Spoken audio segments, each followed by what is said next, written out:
Good evening and welcome to the fourth interview in ACS's Industry Insights Leaders series, featuring Australian tech leaders from different sectors. These leaders will share their expertise on how technology and innovation transforms and shapes the economy and their organisations. My name is Daniel Rayhanna, Chief Operating Officer at ACS, and I'll be your host this evening. I'd like to start by acknowledging the traditional custodians on the lands in which we meet and pay my respects to their elders, past, present and emerging. Tonight our guest is Rod van Onselen, Chief Transformation and Digital Officer at Origin Energy. Rod joined Origin Energy in 2017 to transform the company into a global leader in digital energy retailing. In his career, Rod has also held senior operational and technology executive roles at Sportsbet and ANZ. This evening we'll be taking questions from our audience. Please use the chat function in YouTube, and at the end of our conversation we'll be able to ask Rod some of these questions. Welcome Rod, and thank you for joining us this evening. Hi Daniel, thanks for having me. So Rod, you've had a diverse career across a range of different industries. Can you share your journey with our audience?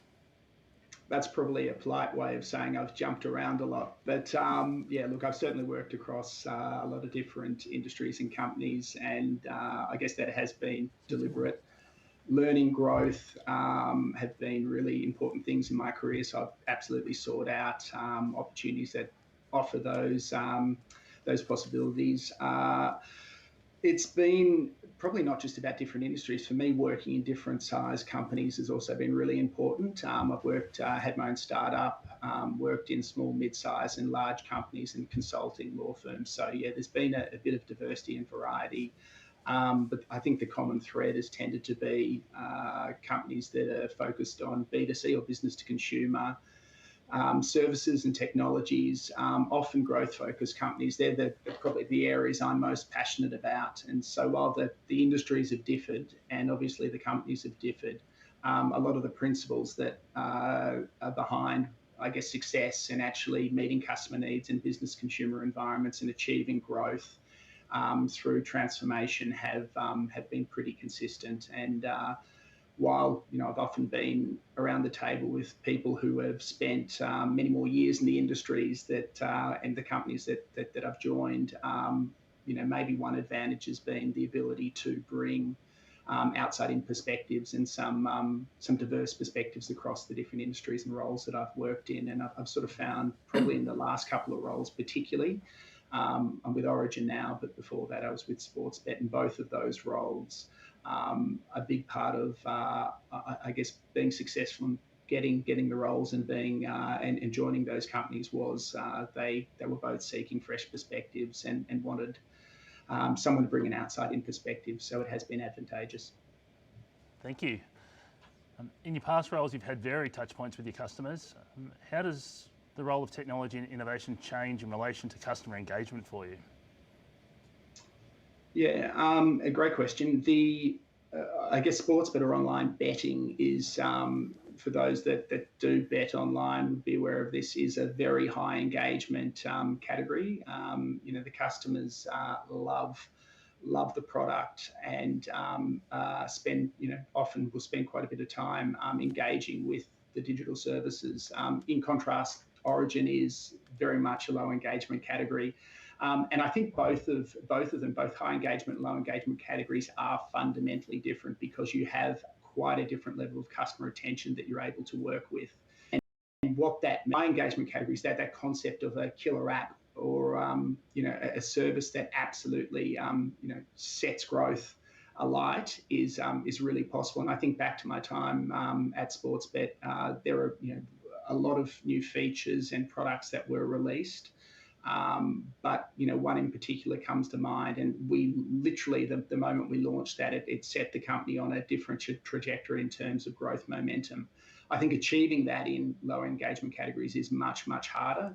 There is, those sort of killer apps or those real wow moments for customers enabled by technologies are harder to come by. So success is much more dependent on many small things done consistently well, much more dependent on being able to orchestrate your technologies and your customer experience across channels such that you remove friction for customers and you're continually nudging customers to adopt digitally. the services that you're providing. And so for instance, it's not just having a good app, a good website. It's about having the ability to offer that quality of service, that breadth of service and features and functionality, but also reinforcing at every possible touch point and opportunity that customers engage through, whether they're digital channels or non-digital channels, that those high quality services are available, and then consistently being unrelenting and radically simplifying the services and making it, taking away any excuses or reasons for customers not to engage digitally or engage with the technologies you're providing. Thanks a lot. So Origin's got a really good story, and when we talk about digital transformation, part of that journey for an organisation is about the technology, there's no doubt, but it's as much about the people and culture. How did you convince senior management or the senior executive that Origin needed to go on that journey? Well, when I joined Origin, I joined coming up to 3 years in August. It'll be 3 years in August. Origin was already committed to undertaking a digital transformation. One of our major competitors had just announced a multi-$100 million digital transformation program. So that caught obviously the board and management's attention. But I think more broadly than that, the energy industry was then and is now going through quite a transformation in terms of how energy is produced, consumed. We're starting to see much more renewable energy sources. So decarbonisation taking place, rooftop solar, so generation and consumption of energy happening at the household or business level rather than at some big factory somewhere way off where.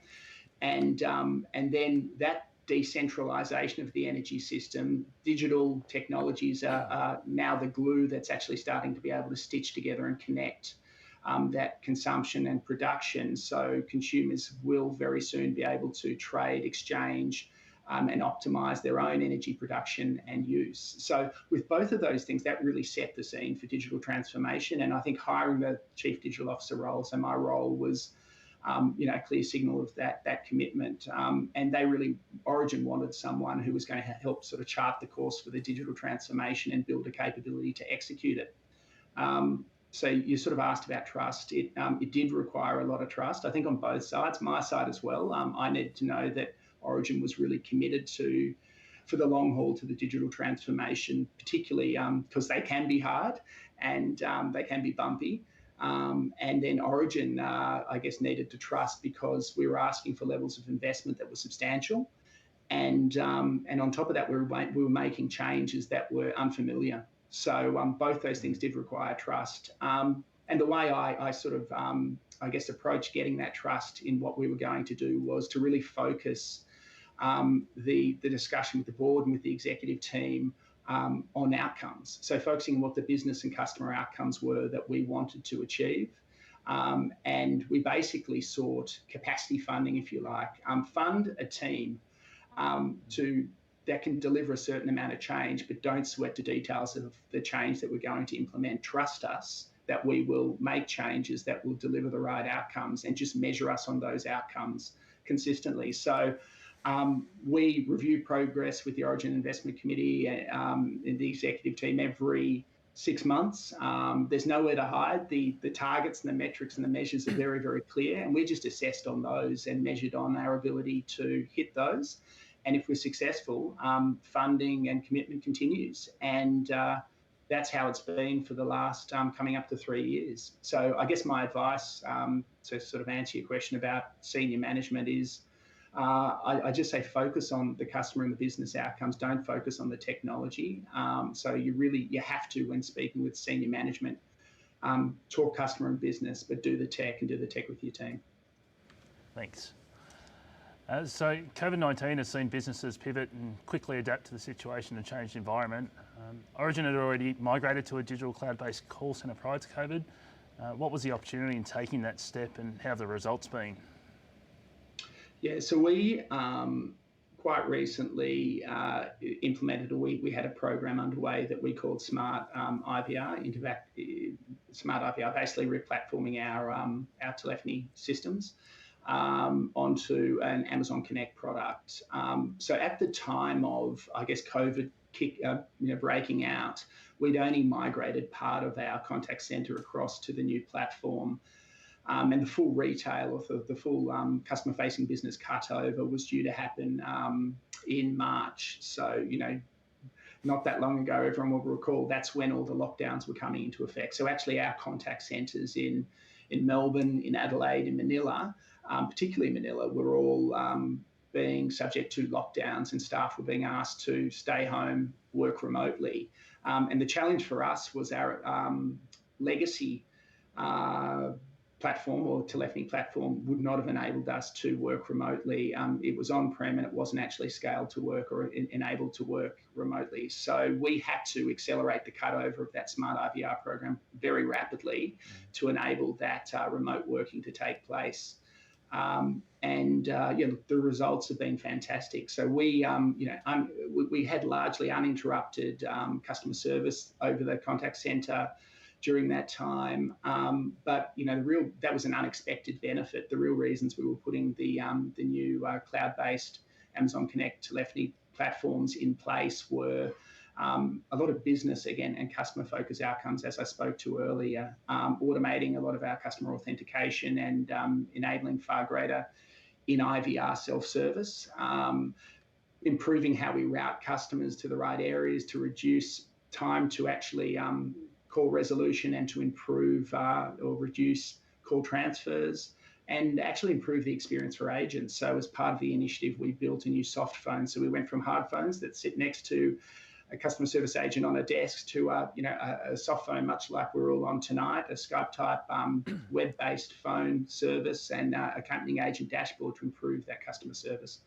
And the results have been great. NPS has picked up since we've gone along with the platform. The automation rates I spoke to have improved. Agents are happy. We've been able to achieve really high concurrent call rates without any interruption, and voice and call quality has been really, really good, both onshore and offshore. So they've been all wins. And more recently, Amazon in its quarterly earnings call called out Origin, the work that we've done for as part of the Connect migration, which was a great feather in the cap for the team that did the heavy lifting and the great work. Thanks very much, Rod. So we've spoken a little bit about your team and undergoing that cultural shift across your organisation. I wouldn't mind coming back to that, but migration also means cultural shift for your customers. Have you seen a shift in customer behaviour and more self-service in particular, and what has fundamentally shifted or changed for Origin? Yeah, so we absolutely have. The way we think, customers do not think about whether they're self-serving or using assisted channels. They just think about the tasks that they have at hand and how they complete those tasks as quickly and conveniently as possible. I think the challenge we've found, particularly in a low engagement category like energy, is often customers' perceptions of ease don't actually match the reality. They think it's easier to call up on the phone versus maybe come online. So you sort of see what's familiar being confused with what's easy or most convenient. So the way we've thought about, I guess, that what we call digital shift, encouraging customers to use and adopt digital services in preference to assisted channels is we've taken very much an approach that does differ depending on the degree of engagement that customers have. So some customers absolutely are digital by default. So they're much more inclined to use the digital services without too much nudging or prompting. So for those customers, our strategy is has been much more about sort of building feature quality and breadth, improving discoverability of the services, and obviously ensuring that customer experience and usability and ease of use is absolutely first rate. That's not enough for the habitual callers. For the customers that do prefer to call or habitually have called and haven't used our digital services, we have to do all of that plus a lot more. And that's really where we have to be sort of engage in much more of a multi-touch point approach, where every single instance where we engage with a customer or a customer contacts us or we contact them, we have to be reinforcing and nudging the customer towards the digital channels and digital adoption and really spruiking the quality of the services that are available. So that's everything from sort of proactive notifications and prompts, predicting when we think customers will have a need, through to when we correspond with customers through billing and a whole bunch of other mandatory correspondence, again, reinforcing the digital services that are available. At point of search, often customers will go through search engines like many others to find the phone number, and then sort of intervening at that point and then nudging again through the IVR I spoke about earlier, again, giving customers the opportunity to self-serve through the IVR or deflect into a digital experience. And then ultimately, if they do get through to an agent, we've digitized the agent dashboards or the front ends that the agents use to serve customers, so we can make that as seamless and efficient as possible as well. So it's really one of those approaches where it's 1,000 things done well that together sum up to really getting that digital shift, not just for those that readily adopt digital, but those that are less inclined to do so. Thank you very much. So it sort of leads into the next question. As you look to digitise your business, one of the major challenges is striking the right balance between acquiring new technology versus working with the current legacy systems or those systems that you have existing. What advice would you provide to our audience to navigate the challenge of the introduction of those new systems to ensure the lights stay on, etc., and that the tech stack, the integrity of the tech stack isn't compromised?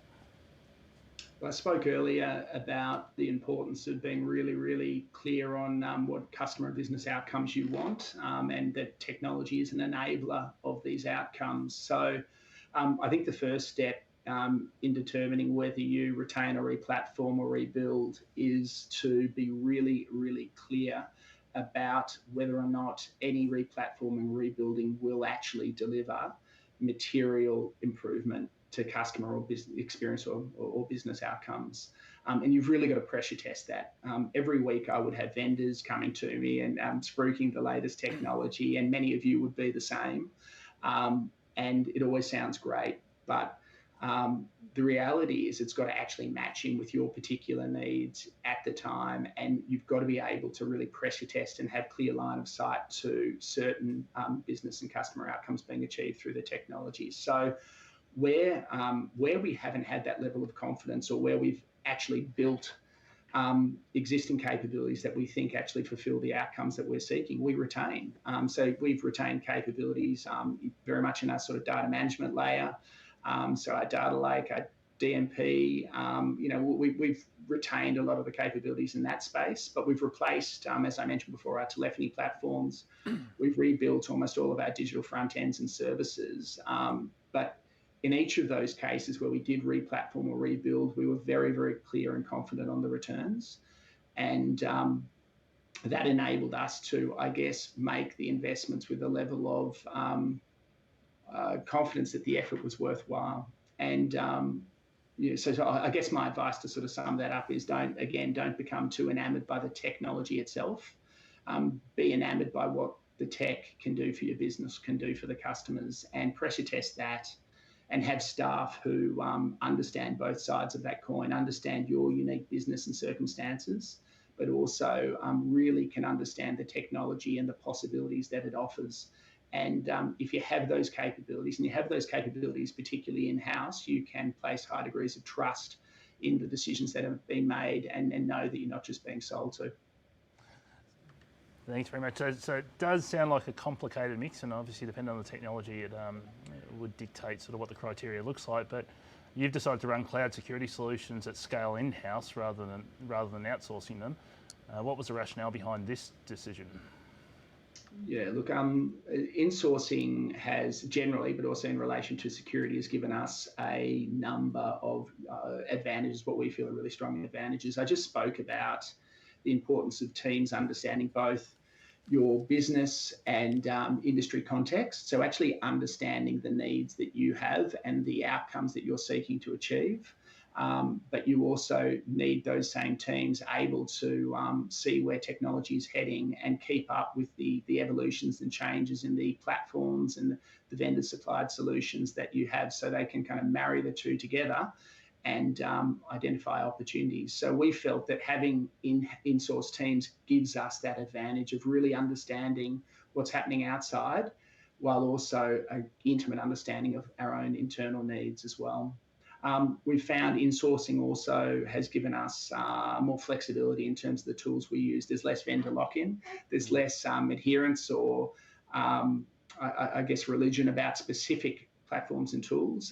There's more openness to actually consider alternatives. So we absolutely have insourced a lot of our activity and a lot of our digital security and cyber security as well. So those teams, we've taken very much a kind of secure by design approach where security is built into our software development lifecycle. All of our teams or our developers go through security training. Many of them are accredited with various providers. So we've built that internal capability, and we work very, very closely with our cybersecurity team as well, who keep us abreast of developments in terms of security vulnerabilities, but also developments in terms of new technologies. But it would be untrue to say that we only have an internal or in-source security capability. We absolutely do use expert providers. We bring in expert providers or external providers where they have particular skills or capabilities that we think are best in class that we can't easily or as cost effectively replicate ourselves. So, we use. Am I allowed to mention brand names? Yeah, that's a nod. So we use BugCrowd. So we use BugCrowd to basically get white hat hackers to expose vulnerabilities for us, and in return for bounties. So that's an example of bringing external capability to the table in specific areas of need. So in our PCI DSS requirements around payment security and credit card details, we use PayShield. So we do absolutely use some external technologies, but we have a very strong belief that internally capable teams, when trained and supported in the right way, can do wonderful things. So that's a big part of our approach as well. Yeah, thanks, and that's a nice lead into the next one. So ACS would release a report every year with Deloitte Access Economics, Australia's digital pulse. And last year it outlined digital reskilling of workers as one of the key priorities for the next decade.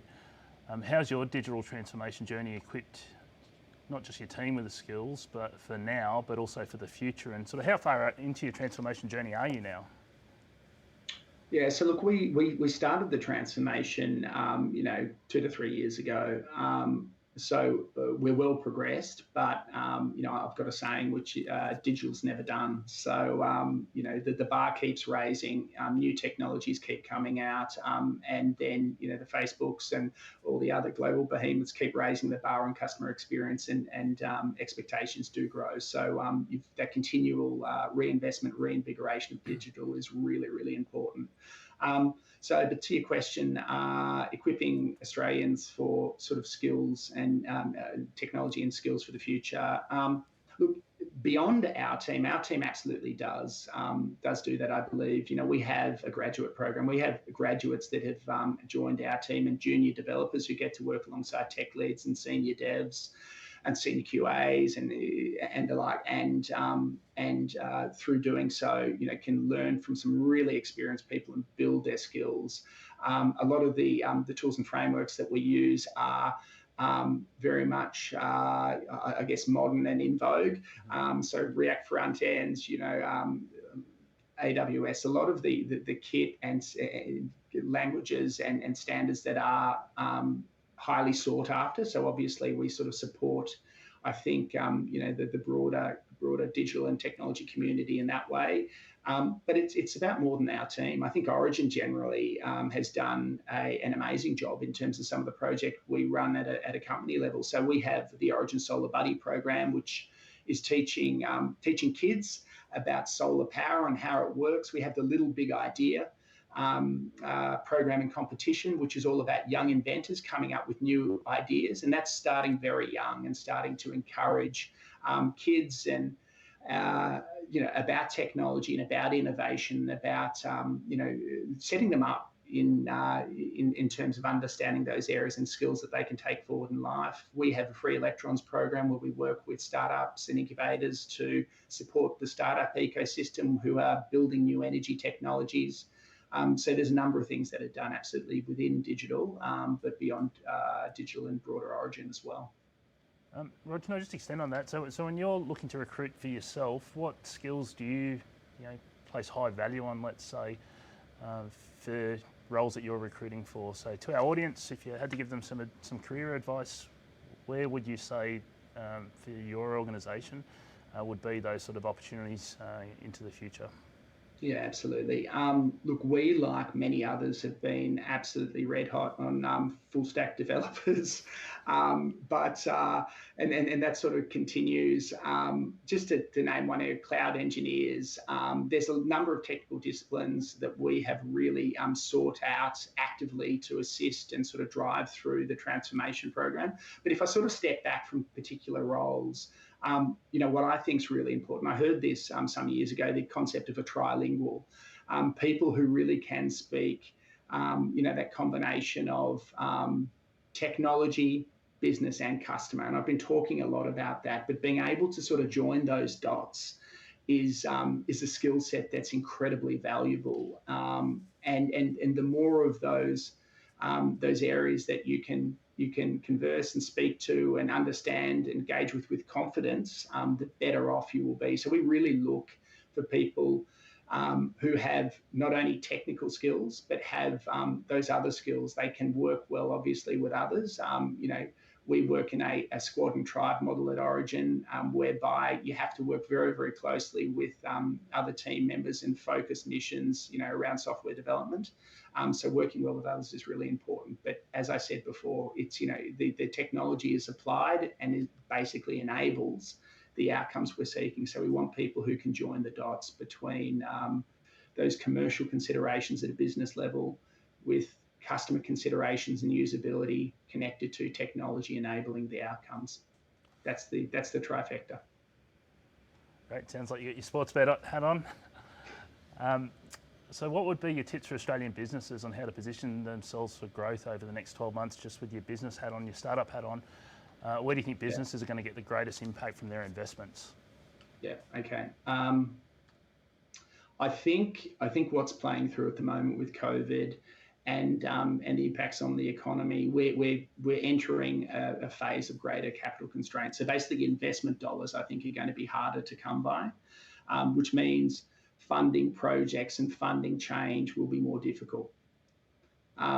But the pressure to grow, the pressure to improve will not go away. Businesses with pressured bottom lines will be absolutely still seeking growth and seeking productivity improvements.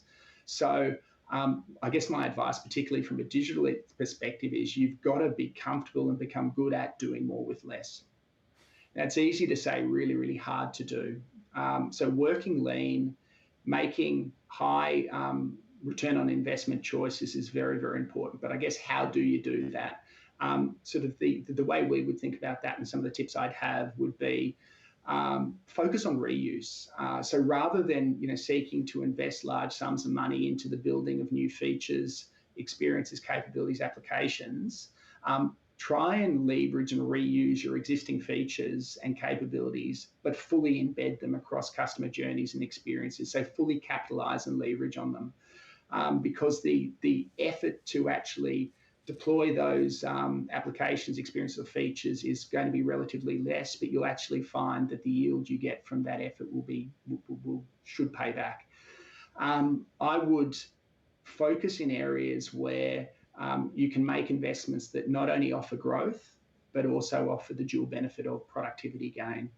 So if you can get that sort of dual benefit happening, where you not only drive upside revenue creation, but you can create efficiency and improve customer experience at the same time, that is a brilliant outcome. And it's absolutely possible. Often where you reduce friction for customers, you reduce costs in your organization from rework, and then that will often drive satisfaction and growth on the customer side in terms of revenue. So look for those opportunities. And I think the last thing I'd say is follow the money. There are going to be winners in how this all shakes out. So you want to focus on those winners, those companies, those industries, those segments who are going to weather the current COVID and economic storm. And skew your business, skew your focus and targeting towards those customer sets if you can, because they will still have the money and the capacity to grow. And with that, you can hopefully trail along and get some of that growth. Thanks, Rod. So continuing along that vein, at the end of last year, I read an article that described Origin as really focusing on developing the customer experience, and you've spoken a bit about that tonight. But you really, Origin really wanted to position itself not to compete on price point like many other providers within your segment. What does the next stage of the journey look like for Origin? So it looks like you're trying to carve out your unique value proposition and position yourself in a piece of the market that is sort of green, but where to next for you? Yeah, look, Origin has, we do focus very much on price in terms of offering great everyday rates to customers. That's a important and non-negotiable in energy. We have to give our customers, good value. But that's not enough. The focus you've spoken about on customer experience, focusing just on price doesn't create that stickiness, doesn't create that great customer experience. So we've wanted to go above and beyond, which is why we have spent so much time. So our digital focus has very much been sort of expanding channels and feature sets for customers. So giving a better quality of service and giving more choice in terms of how customers engage, recognizing that there are some of those differences in terms of customer behaviours that I spoke to earlier, uplifting quality of experience. So radical simplicity, which again I mentioned earlier, is an absolute non-negotiable for us. We want to make experiences frictionless. That has been a very, very big focus. Driving digital adoption, great services, great channels, great features, if not adopted and used, aren't worth anything. So that has been a big focus. And then obviously, sort of over the last couple of years, redesigning our digital architectures, ways of working and hiring and retaining great talent. That's been an absolute focus. When we look forward, we're now really going to shift and kind of extend our focus and customer experience to basically end-to-end across the business. So it's going to require us to basically re-platform our core systems, our core CRM and billing systems. And, we recently announced a partnership with Octopus Energy in the UK, which is an early stage business that's growing incredibly well over there and has built a very unique, very impressive technology that enables, but basically supports their entire business from a CRM billing and core system perspective. So we've partnered with them and we are going to go on that journey together of re-platforming our core systems, which can be big, scary and complex, but having a great partner by your side to do it will be incredibly helpful. And then beyond that, that's going to enable us to do things that we've been inhibited by our core platforms previously, which will lead to much, much better customer experience. Again, really not just at the digital channel level, but across all of our channels, digital assisted, and that's going to make a big, big difference for customers. So we're really, really excited about it. Very, very recent news. It was only announced in the last 3 or 4 weeks, but a great opportunity. So let's just dive into that one if we could. So look, ACS is passionate about making Australia a world leader in technology talent. The partnership that you mentioned with Octopus Energy, how will that help? And how will that help Australian talent to grow and prosper? Because very early days in the partnership, because the deal was only recently announced. But look, Octopus, like Origin, are very, very focused on clean, renewable energy. That's something we both feel very, very passionately about. One of the elements of the Origin purpose is getting energy right for our customers, communities, and the planet. So that's where the focus on renewable, clean energy really comes to life for us. And Octopus is very similarly focused. So I guess the exciting thing is being in Australia and being focused on renewable energy at this time is a wonderful place to focus. It's one of the things that attracted me to Origin, and the technologies that will be developed in that space are going to be fundamentally important to the planet, but also to the Australian economy. Australia does have the opportunity to be a renewable energy superpower. We've got lots of sun, lots of wind. We're blessed with gas as a transitional fuel supply or fuel source, while when the wind's not blowing, the sun isn't shining. So we have a lot of the natural assets. And then the opportunity we have is to basically bring some of the digital and other technologies to bear to basically take advantage of those renewable energy sources. And that's going to create jobs, opportunities, and that's an exciting place to be. So I think that's one of the things that this deal will hopefully help propel forward further as well. So thank you, and understand it's recently announced, so we don't want to dive too far into those details, but more generally, what do you think the future of Australia's technology industry looks like, and then the energy market alike? That's got to be the toughest question of the moment. Look, there's so much uncertainty and so much disruption and change happening at the moment. It's really, really difficult to make predictions with any sort of degree of high degree of certainty. But I mean, what seems to be playing out is deglobalization. So there is there is a lot of noise about countries starting to insource supply chains. Clearly, there are travel restrictions, and what that's doing is creating challenges for the traditional globalization that has historically been thriving. So that's where I get to a point of deglobalization. And then what does that mean for technology? Well, I think it's going to create challenges, but opportunities as well for hardware makers. We're hearing much more talk about insourcing of technology and supply chains where they are of strategic or national importance. So that's both going to close down potentially offshore markets to some Australian companies, but at the same time, it's going to open up opportunities, domestic opportunities for hardware makers that might have been previously fulfilled by offshore providers. So it's hard to get a read on that, but that's my sense on the hardware side. I think on the software side, I expect software to be a bit more resilient to deglobalization. One of the early winners seems to be online players and e-commerce players. They seem to be performing better than a lot of other companies, which obviously bodes really well for a lot of the technology and digital talent that works in that space. Beyond that, software being intangible isn't impacted in the same way by some of the physical and travel restrictions that exist. So that means it's maybe less impacted by some of the deglobalization I've spoken about. But I think what might play out is where software development occurs may change further. What we're starting to see is remote working accelerating some of the removal of location bias. Going back 4 months ago, we would have been doing this in person. There's no way we would have been doing it over Skype. But I think the same is true in many respects. Many people are working from home and finding that actually they can be productive.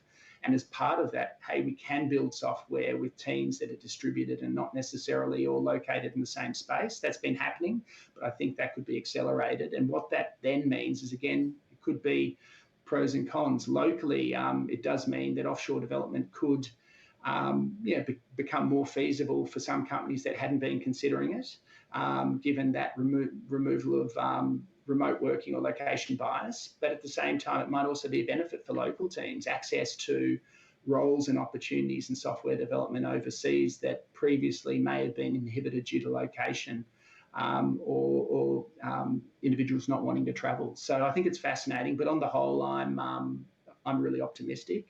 If I look at what we've seen in Origin over the last few months, we have seen our digital adoption and use ratchet up again. So customers have turned even more so to digital as channels of choice. And I think that bodes really, really well, certainly if it's playing out in other industries for those working within tech and in digital. Thanks, Rod. So last couple of questions, and just to our audience, encourage you to send your questions through the chat function of YouTube. How's the team at Origin generally responded to the current situation with COVID-19? And you said you've been working at home for a number of weeks now. What do you think you'll keep and what do you think you'll change?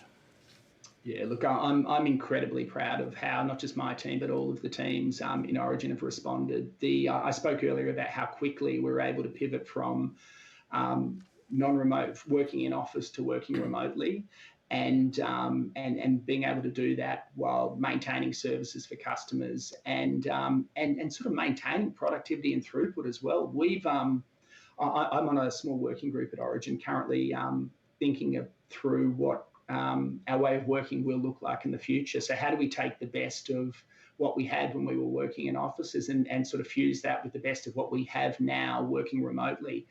And the way we're certainly thinking about it is going to be a hybrid approach. It's a blending of both in future that will bring the best outcomes. We've found that deep work, focus work with less distraction, we've seen absolutely productivity and engagement improvements in teams doing that sort of work. We've seen improvements with our contact center teams and a lot of the metrics we track over this remote working period. So that they really give us confidence around remote working becoming increasingly important. But equally, the office will play a really, really important role going forward for us as well. So we're absolutely seeing offices as a place to collaborate, connect, or for team members that don't have a suitable home environment to work, a place for them to do their own work. So I'm really proud, but really excited about how things might change going forward in terms of ways of working and team setup. Right, and last question before we throw to the audience questions. As we look to recover and come out of this current crisis, if you were in government, what would be the one thing you would do to, in terms of technology specifically, what policy lever would you pull to position Australia to recover from this whirl? So heard a bit about sovereign capability, particularly in artificial intelligence and areas like that. Would there be an area you'd focus on specifically if you were in government? Look, I personally wouldn't be in and wouldn't encourage governments to be in the business of picking winners. So saying I think this industry or that industry is going to be the industry that's going to be the winning industry and we're going to invest wholly and solely there. I think you could pick a half a dozen industries that might meet that. You've said AI, I would say renewable energy, which I spoke to earlier, biotech, medicine. There's a whole bunch of areas that will be growth areas going forward. So the role of the government shouldn't be to pick those winners and favour some over others. I think it should be setting up the environment where companies that have the right appetite to invest in employment and grow can do so and can do so with confidence. I think the one policy I think I would really advocate and which I've seen overseas is building a really, really healthy and vibrant startup and small business ecosystem. And look, that is absolutely needs to be done by the private sector, but governments can help, and they can help in terms of tax treatment. They can help in terms of incentives, R&D incentives and the like. So, those sort of policies are vitally important, particularly at times such as we have now where, cash and investment and capital may be harder to come by. As I mentioned earlier, that startups, entrepreneurs and small businesses aren't dissuaded from continuing to invest, particularly given the amount of employment and growth that they generate for our economy. No, thank you. That's a great one. So we'll look to take some questions from our audience. And once again, if you have any questions as we're asking them, please feel free to put them in the chat function now, and we'll get to as many of them as we can. So first question is, what is a service or product that you're really proud of at Origin Energy? That sounds like a loaded question. Yeah, maybe one from the team. Look, we're proud of a number. I'll probably answer it in two ways. One, of the customer service channels that we've created. So new channels that absolutely are what customers want, because we're getting that feedback through the customer satisfaction and the net promoter feedback that customers are giving us. So I would point to our app. You look at the App Store ratings, you look at the download velocity, that has been adopted in anger and customers love it. That's been a really, really strong, mobile apps have been a really, really strong addition to the digital portfolio. I'd mention the smart IVR telephony that I spoke about earlier. That is, the team there did an amazing job under immense pressure in a short time frame to bring that to market. And it really was thinking differently about digital. It was broadening digital beyond the traditional channels that customers think about, screens where you click, swipe, type and into the telephony environment where customers who traditionally would call start getting the benefits of our digital services. So they're just a couple of areas I'm particularly proud of, and I think the team has done outstanding work in. Great. On the back of your earlier comments, one audience member asked if you don't focus particularly on technology, and I'm paraphrasing there, how can you introduce cutting-edge technology to customers that they are not familiar with? Yeah. So I didn't say we don't focus on technology. We focus hugely on technology. What I spoke about was the importance, particularly when you're dealing with executive and senior management teams, of focusing the discussion around the business outcomes and customer outcomes that you're seeking, and using that as the basis upon which to get investment and support for technological change that you want to make. Technology is it's a huge. The biggest part of my team are all the technologies, is the digital technology folks. So it's a huge focus for us. How do we keep abreast of what's happening out there? Well, we have a team that themselves are extremely passionate and invested into new technology, and we have a number of guilds and other forums where team members can bring to the table different technologies and opportunities that we should consider. So that's one approach. We also work very, very closely with a number of partners, some of which I mentioned earlier, and they themselves have really fast evolving product roadmaps. And we stay in really close contact with them to make sure that we are abreast of what's coming, and we're joining the dots between how those new technologies and opportunities can actually support the business and the customer opportunities and outcomes that we're seeking.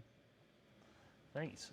Question from Susan. How have you seen relationships change with customers in the energy sector as a result of better engagement tools and digital services? Yeah. So if I step back from that for a second, we look at so we measure NPS or Net Promoter Score. And if we look, I'm not going to give you the exact figures, but if we look kind of 2 years ago, that was materially in the negative. And if we look now, it's in the positive. So we have absolutely lifted the quality of the experience based on how customers are judging us. So, how does that sort of play? I think the question was, how does it sort of play through to, what customers get? Mm-hmm. We've built literally hundreds of new features, services that are now available to our customers digitally to self-serve. But that's not enough. They have to be easy to find, easy to use, and basically always available. So it's that combination of factors, I think, that has been most significant and important in terms of getting, from a digital perspective, the uplift. But then we also have call center teams that themselves do an amazing job serving our customers. And again, that plays through in terms of the interaction Net Promoter Score results that those teams have, which have been on a similar trajectory that I spoke about earlier. So it's really both sides of the coin. And what we're trying to do now is really bring together both digital and assisted channels by starting to digitize some of the agent experience. So we're not just thinking about the customer and how the services and platforms that we're providing direct to customer, but we're actually building and improving platforms specifically for the agents and customer service staff who are serving customers to improve their experience, in turn to make life better for our customers as well. Next question, Rod. A serious challenge post-COVID-19 would be understanding the app dependencies. What is your view? App dependencies. So I'm trying to not sure if I 100% understand the question, but if I'm to interpret that as how customers are actually going to use our apps and services going forward, I'm not sure if that's the question. What I touched on this earlier. What we have seen is greater adoption. So customers are increasingly, I think part of it is because they are at home. Customers are using, in front of their computer all day. Many of them in front of computers all day. I shouldn't say all. Many are in front of computers all day, and becoming more au fait with a lot of the digital technology, such as that which we're using tonight. That is introducing more people to new digital technologies, apps, and use. We're seeing some trends around the restrictions or bans in terms of using physical currency. So people are becoming more familiar in terms of digital payment and digital wallets, which is again boding really well for us in terms of some use of our apps and digital payment services. So we're seeing adoption and use increase. Of course, my hope is that continues on. So I'm not sure if I got the question, but hopefully I did it some justice. Thank you very much. Having worked in different industries, how would you approach creating a digital strategy for a startup? All right. I would start, look, any digital strategy I think needs to address a few fundamental areas. And if I sort of broke that down, I'd say first and foremost, what is the digital experience and digital product offering that you want to provide to your customers? I think the next layer of that strategy needs to go to what is the digital architecture and technologies that will support that proposition experience that you want to deliver. And then I think the final piece is how are you going to set up your teams and your ways of working to most effectively be able to execute on the strategy, build those features, utilize the technologies to actually drive the outcome. So I would think about it in those three layers. Depending on your industry, your proposition and your experience will be fundamentally different. There are some no regrets, like low friction, high ease, convenience, speed. They're always good things digitally. There are expectations that customers have across low engagement, high engagement categories, B2C or B2B categories. But how you execute, we'll need to know specifically at the startup. Around the layer in terms of the digital technology and architectures, there are a lot of lower cost technologies, open source technologies that are available, and sometimes with cash constraints key, they are in startup environments, they are well worth a look. And I'd say about ways of working, you're likely to have a very, very small team. The advice I would have, whether you're a small team or a large team, is how do you actually think about creating an autonomous team that has high autonomy but high alignment to the outcomes that you're driving. And I think that is largely about trying to create really clear transparency in terms of outcome, as I've spoken about earlier, really, really clear transparency of information, how your business is going, and then allowing those teams to actually, work autonomously, but develop with that context in mind so they can help make the most informed decisions possible. Thank you. What do you believe will be the key digital disruptors over the next 1 to 2 years, and what do you think would be the next most sought after digital technology post-COVID-19? Yeah, well, they might end up being the same thing, and you mentioned it earlier. I think there's probably a few, but first would absolutely be AI, so artificial intelligence. What we are starting to see is in a number of different industries, the core business models of those industries are being overturned by new entrants or startups who effectively take the existing proposition, apply an AI layer over the top and say, here's something new, which is lower cost, more accurate, and compelling. So AI is an area of, I think, really, really strong growth. I think there is going to be technologies that go to applying those same technologies, but then overlaying them with voice and some of the devices that you have in your hand already. So your mobile phone, and how do they overlay and utilize those devices that customers are spending more and more time on to offer value-added services. I think that's another area of focus. And look, there are probably a couple that spring to mind most particularly, but I would say generally look beyond the screens and the digital front ends of today and start thinking about digital as technologies such as chat, bots, voice and telephony. Digital will expand into many other areas, VR, AR in time as well. Rod, a lot of our students and emerging professionals are asking how they can leverage their experience or lack of to make the next step in their careers or to land that first job. What advice do you give when you think back through your career on an ambitious early career ICT professional and how they go about doing that? Yeah, Look, there's no, I genuinely believe there's no right path. But what I would encourage you to do, what I did was, really sort out opportunities where I could learn and grow. So I was very, very focused, less focused on the particular company or the particular industry I was working in, but more focused on opportunities that would actually enable me to get a broader base of skills that would provide a platform for the next role. And I sort of approached it very much that way. So I would say the same thing.